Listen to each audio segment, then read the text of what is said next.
namin kunin ang pagkakataon ito para humingi po ng paumanhin sa mga nasabi po namin dito sa programa sa T3 kahapon. So po sa mga kapatid po namin na natakot, kinabahan, ang amin po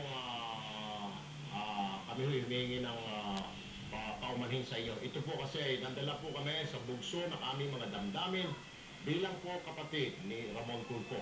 Hindi po namin intensyong makasakit o makainsulto man sa inyong sa aming mga binitiwang salita kahapon. Muli po, hinihingi po namin ang inyong pag-unawa at paumanhin.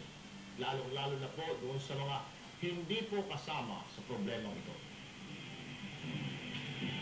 So, yun ang statement. Yun ang pahayag natin Tol Rocket, yun ang inaantay. At saka, isa pa dyan, tayo ay sa ilalim ng ikamay mga ethical standards bilang broadcaster.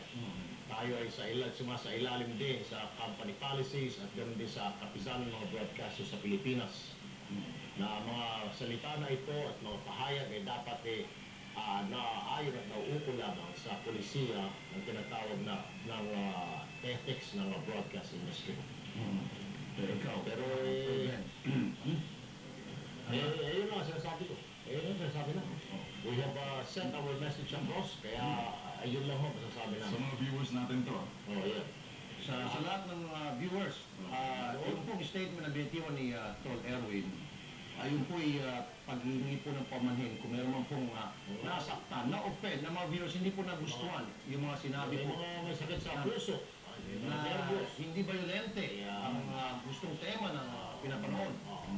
Yun po, doon sa mga manonood, especially mga matatanda, yun, may mga karamdaman. Yun po isang statement na sinulat ni Erwin, magandang pagkasulat para magbigay po ng payag. Yun lang. Sige po, magandang hapon po. Ako po si Rafi Tulfo. Ako naman, si